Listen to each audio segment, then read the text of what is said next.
have Steppin with Marcus J. Thank you, everybody, for staying with us here as we move towards the end of the show. We got our rants and we got our closings here coming up momentarily. Real quick, Stephen Sykes, still listening to us, said that he filmed a wild physical activity with males and females party, which I guess we can guess what that was about. But Stephen has done some film work, so that's what that's about. But he was there. He says he didn't smoke, but he sure got high from it. Messed him up for days. Then he LOLs it. Then he tried it once on his 22nd birthday, and he says, "Never again," in all caps. Once was enough. He had no business since he had asthma, bad as hell. So Stephen, you crazy as hell. One quick thing, we were talking in a break, folks, and a question came up. I don't know if anybody has been watching PBS, but PBS has a really, really cool documentary on right now about the history of African Americans, which y'all know I don't like that phrase, black folk in this country. And it starts all the way back with the prior to the Middle Passage and moved all the way up through the Revolutionary War and went all the way up through slavery and civil rights and works its way up to present day. It's like 6 episodes, and I've been watching it. It's been pretty interesting to watch. Brandy, have you seen it at all? I haven't seen it, so I can't comment on it. But without knowing your past, you can't really direct your future. And seeing that there are some people that are against watching movies about slavery. And I really can't understand that. And there was an actress, I can't remember her name right now, I see her face, but she said no one ever says they don't want to watch a Holocaust movie. They don't ever want to see another Holocaust movie. I mean, I sat through Rosewood. I saw they were free people that the whole village got burned down. They killed Big Mama, and I sat there and cried because I was thinking about my mama. But like I said, you can't know where you're going to go in life without knowing where you've come from. You can't really get a grasp on it. And speaking of that history, I don't know if they've ever mentioned it, but I was having a conversation with one of my white coworkers about the flag, the rebel flag that was used for the Civil War, and which is still the state flag of Georgia, I believe. And she had a discussion with her husband, I believe, about the symbol. And I said, well, I understand that there were some black people that actually fought for the South.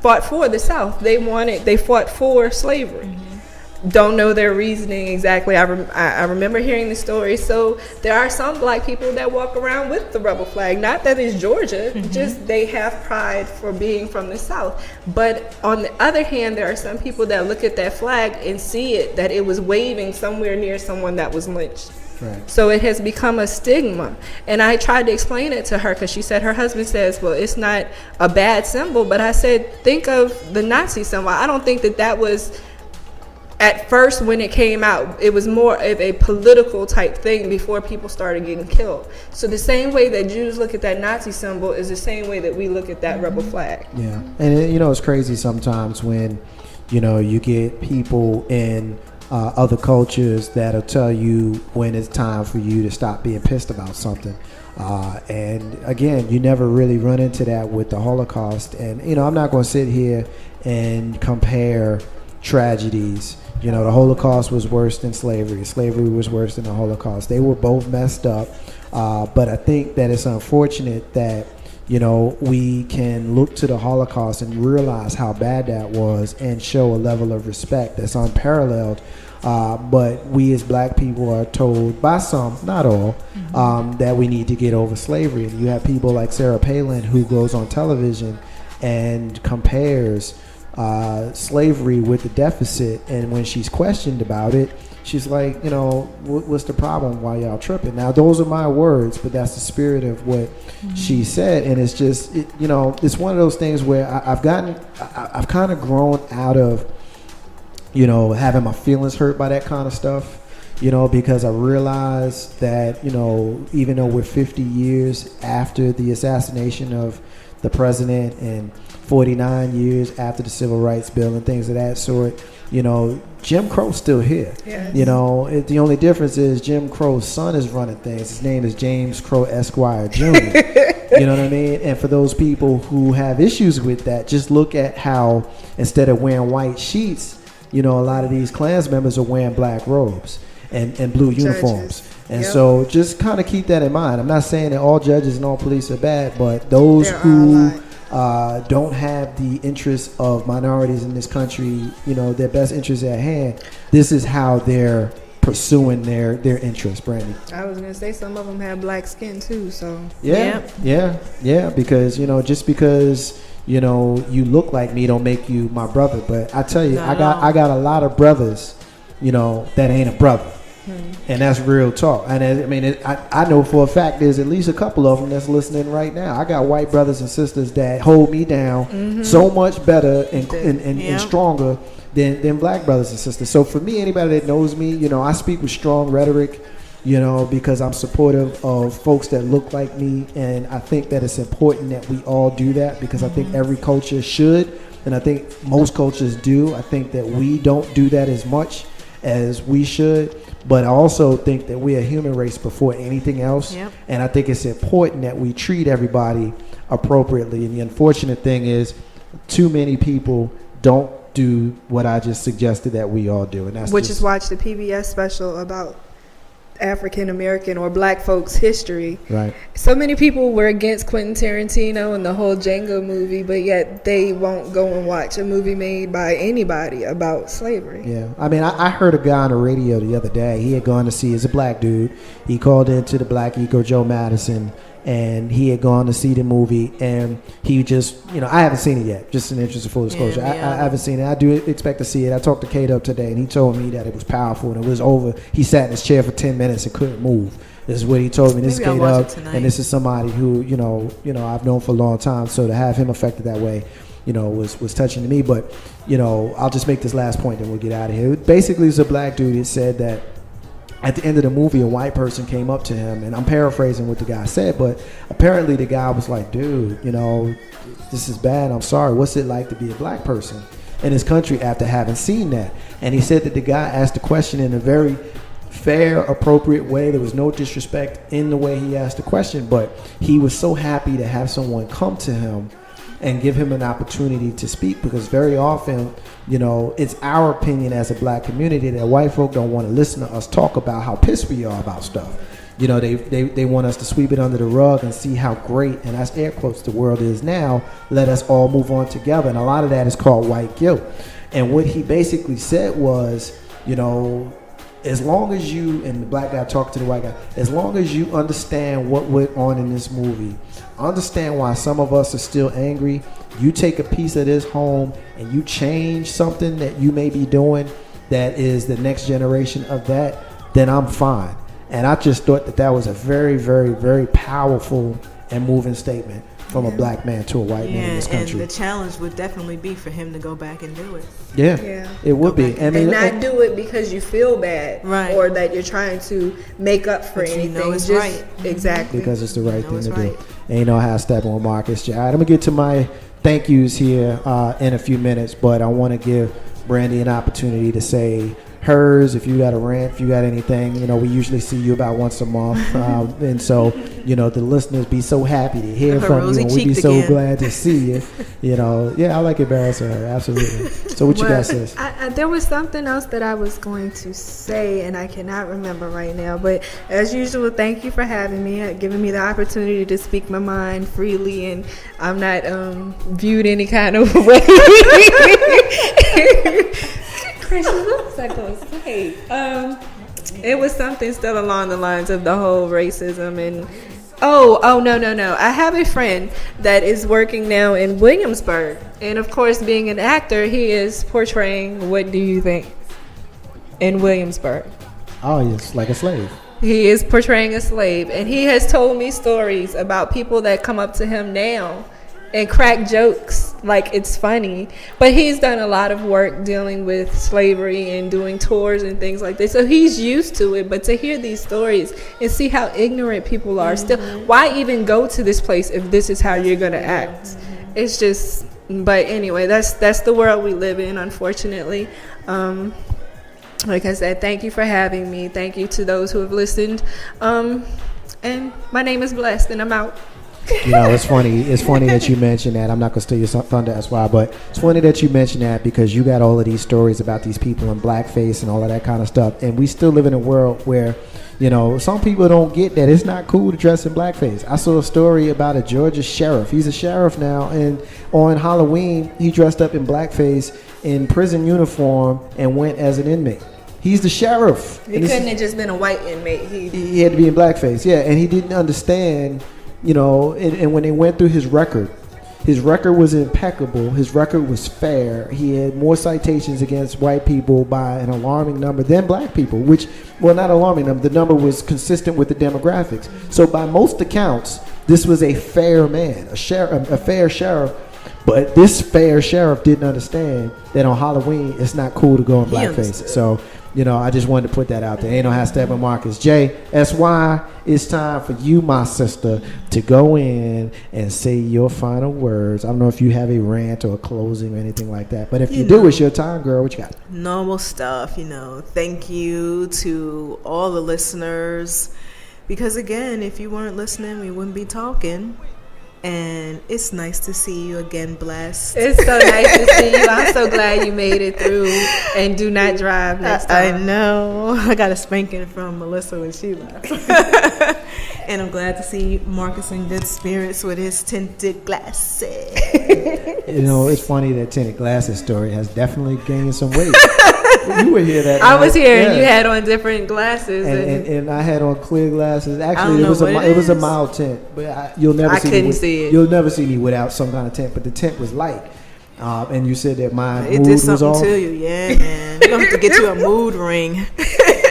You have mood glasses. But no, just thank you to all the listeners again. I'm gonna post some information regarding strokes and some links for you to go to 1-888-4-STROKES to get some more information. Just thank you, everybody. That's all.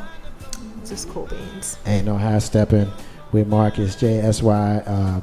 You know, I won't get all mushy and stuff, but it's definitely glad to see you back, to see you looking strong, to see you looking healthy. And of course, I didn't know why we hadn't seen you. And now that, you know, you've been here and we'd had an opportunity to kind of talk about it, I'm glad you're here. And Thanks, just baby. do us all a favor and please take better care of yourself, because you're going to get spanked by not just Lissa P, I'm going to get an ain't no half stepping by Miss whooping. Blessed. I'm sure if Big Rube was here, Are we going back to corporal punishment? He would suspend the silliness for a moment and just, you know, tell you he loved you and ask you to do better. So we'll leave it at that. Ain't no how stepping Marcus J. It's time for me to kind of go through some thank yous real quick. I got a few people that I need to shout out. First thing I want to shout out the people that were listening to us and commented, and special thanks to my brother Ben and my little homeboy Vinny. You know, thank you guys for listening. Ben just bought a couple of Legacy Internet Radio and Ain't No How Step on Marcus J shirts, so we'll definitely be getting those to him. And anybody that's listening, if you want to get a shirt to rock the show support for your favorite show here, Legacy Internet Radio, or the station Legacy Internet Radio, or both, by all means, feel free to inbox one person in the crew, anybody you want, myself primarily, but just anybody in the crew, make sure you get it. So shout out to Ben, shout out to Joy. Thanks for listening. Michelle K. Robinson said, "What up, bruh?" Special thanks to my cousin Tony that was listening. My sister Melinda was listening. And I want to thank Lissa P for being here. She was with us for a little while. Miss Bless had to drop that in for her. Special thanks to Stephen Sykes for listening and participating in the show. And my sister S.Y. Butler. Just a rundown of the shows. We got Ain't No How Step with Marcus J that we have here every single Monday night from 7 to 9:30. Replayed on Friday nights in its entirety for now. I'll get to that and when I get to the rest of the schedule here. And live in radio with Stephen Sykes and Mr. LP, as well as Mr. Sincere. And joining the crew last week in her first show was Miss Brandy Richardson. So we're glad to have her as part of Legacy Internet Radio now. The Green Room version 2.0 with Jay Grizzy and Lissa P. Heard every single Wednesday from 7 to 9 right here on Legacy Internet Radio, the music only show. Did they just play that? Which this week we're going to be playing some 80s pop music, so I'm looking forward to that on Thursday nights. Starting in December, that show will be moving to Friday nights because on December 5th, Thursday, December 5th, the first Thursday of the month, we are going to be debuting a brand new show right here on Legacy Internet Radio. Iron Horse Radio will be joining the crew here, Legacy Internet Radio. They celebrate biker culture and history and social activity, as well as a whole bunch of stuff. So we got a new crew that's joining our crew, and we're looking forward to having them. Yep. Saturday's a music only day. We're playing Did They Just Play That again on Saturday, as well as Friday night with Deep House Session, Saturday 7 to 9. Deep House Session with your girl DJ Renee Melendez. So we got a large section of shows, a nice variety, 6 days a week. We are here, Legacy Internet Radio. There's absolutely no reason for you not to be able to find something that you can vibe to here at Legacy Internet Radio. So we're glad. Can I ask you a favor? Absolutely. What you got? You know, I'm gonna use me, being so ill. Oh, shiggity, here we go. It sounds like some cake or something. I don't even want any cake. I ain't going Jersey no time soon. I don't even want cake. I ain't buying her no cake. But if you could even just Ice put cream? in 30 minutes of some country. Oh, hell no. Reggae music. No, we got Bob We Marley did on reggae Friday already. night. That's right, Brandy. I forgot to plug my own damn show every single Friday night. And even when Did They Just Play That Moves to Friday, I'm still playing reggae music for at least an hour every Friday night. And I ain't playing no country, 30 man. minutes. You got to know 30 when to hold them, minutes. know when to fold them. We can sing No, that if what's you would up? like I to. don't. No, no. He's probably gonna sing it with a little reggae beat, some rhythm. I mean, if I... Jamaicans love country I'll be music. honest with you, though, man. If I play Willie Nelson's reggae album, does that count? Yes, No. it does.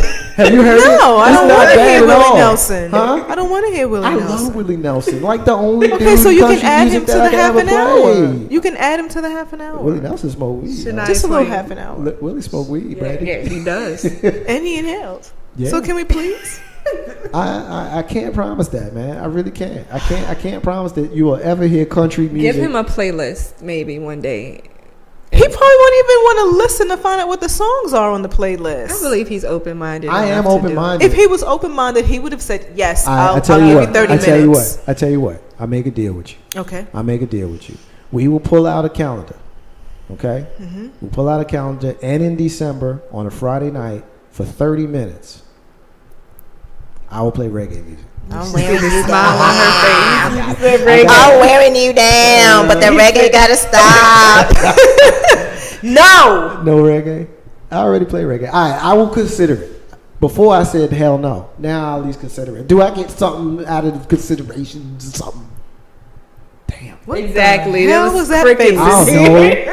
I don't know. And your teeth were like so bucked just now when you Man, did I'm that. saying because you are wearing me down. I don't like how that feels. Just That's a why. little bit. I only asked for 30 minutes. I didn't ask for the whole All right, show. I tell you what. Give me the names of 5 artists that you want. I don't will really not- want 5. I will not play those 5. I but don't. Give me. Just listen. Let me finish. I won't play all 5, but I will pick something from the list of names that you give me, and I'll do it. I'll play 30 minutes. 30 minutes. What's that? How about this? That's what, 7 songs? Here's the deal. How about I get the playlist together, And you send it to me. and that's the playlist. I think I Not can do only that, I'm gonna put in one real funny one. You have no choice but to laugh. All right, I you know what? December. I promise. In December, that is a promise that I made on it, and anybody knows me knows. If I tell you I'm gonna do You something, I'm should gonna see do the it. smile on her And face. she wore me down. I wore him down. Because I'm so freaking tired of having the conversation. That's what it is. I don't want to talk about this no more. But I'm not talking about hold downs and yeah, because I mean, you know, because I'm thinking of rawhide. ran over the now. dog and now I'm depressed. I'm not talking I mean, about all I'm that. thinking of rawhide. Talking about man, I feel like a woman type of song. Well, that's a good song I too. ain't never freaking heard of it. Shania Twain. Shania Twain. I tell you what though, one of the songs is "The Gambler" by Kenny Rogers. I can play Gotta that, know when and to hold it. I can play "Islands in the Stream" too with Dolly Parton. Oh, I like that song. I like that song. Yeah, See, we're working on we got something 2 down and 4 to go. There you No, go. no, because that's in addition to my playlist. Hell Oh God. Hell no. I'm no 'Cause, fool. hey, You look, promised man. me my playlist. Okay, No, all right, I promised all you right. 30 minutes. You and I just promised took, me my look, Brandy, playlist. I just took 8 minutes. No, you of ain't. Her, You did. of her for. All right, ain't no half stepping with Marcus J. I'm gonna get into my rant and my closing, and let's go ahead and get the hell out of here. Well, first of all, I just want to thank the crew for being here. Thank Brandy and thank SY and Lissa P. I think I already did that, but who I also want to thank for being here. A very, very, very special thanks to my Mom J, for being on the show tonight. The conversation we had tonight was very similar to the many we've had over the years. Mom J and Pop J have the unique quality of being parents of us Gen X folks like me, like us, who are socially conscious then, now, and have passed it on to Big Bro J, Lil Sis J, and yours truly, Marcus J. And yes, I just went third person. I think it's imperative that we honor those who know more than us, which is why I seek counsel whenever possible from them and many of the elders in my life. They bring candor, they bring wisdom, they bring bluntness that I try to share with those who seek counsel from me. It is with that idea that I talk to many folks today, whenever I have the opportunity. But I also look to the folks today and I wonder, what the hell, y'all? For real. We talk about cats in my hometown knocking jokers out for no reason other than to get a good laugh. We talked about folks who were great enough to make it to the championship game in their chosen sport only to ruin it with a show machismo and fight. And every week we talk about intelligent people and some not so intelligent people justifying the use of the N-word as if we should be allowed to denigrate ourselves and even fighting for the right to do so. So when I think about all of that stuff and I realize how blessed I am to have such a stable foundation, one that I could pass on to Mama J and her homies, I hope that my silliness and my lunacy and my happy curmudgeonness, the youth that has the misfortune of being exposed to me, I should say, come away feeling like I dropped a jewel on them. Just as I do every time I'm in the presence of a trusted elder, be it a family member or just a friend whose wisdom surpasses my own. And some folks, real talk, some folks just can't be helped. But honestly, I believe that some folks, actually I don't believe, I know that some folks do the crazy things that we talk about simply because they just don't know no better. But then again, I also know that right or wrong is inherent in all of us, and for the most part, we do actually know better. But some folks need that extra nudge in the right direction. And sadly, in a world that celebrates buffoonery and tomfoolery and pain, many of our youth still strive for the lowest of levels, often achieving it in the saddest of ways. So with that, I ask, what are we going to do about it, y'all? How do we change a culture that once celebrated education and entrepreneurial spirit and family to a culture that fights for the right to call each other the N-word? Those of us who know better must do better and teach those who don't. It's sad when George Zimmerman can raise $300,000 in a few weeks for his defense for having murdered someone, but we as a community have raised just over $10,000 in the same period of time for the sole purpose of giving the money back to the community. Yes, I talked about the Invest in Us 2 program many times over the last couple of weeks. This is the kind of program that harkens back to the rent parties of the 70s, like we saw in Good Times, where those who had it shared with those who don't. And I learned that spirit of community and power of family from Mom J and Pop J. And when I realized that many of my contemporaries didn't come from the same nuclear family that I did, and that I was still I was then and still am right now very fortunate, I also know that many of the folks in our communities who left and never looked back know better. And with a greater spirit of giving, we could all do so much better. So I will leave you with this. Honor those who know more than you and help out the ones who don't, because our communities will not fix themselves. If you will push me, I promise that I will pull you. That's the Marcus's unrelated rant. Ain't got nothing to do what we in here talking about tonight. It's the end of the show. I want to thank everybody once again for listening to us. Remember, independence is key to building your legacy. I also want to say peace to all the stars and all of the squares. Thank you, Brandon.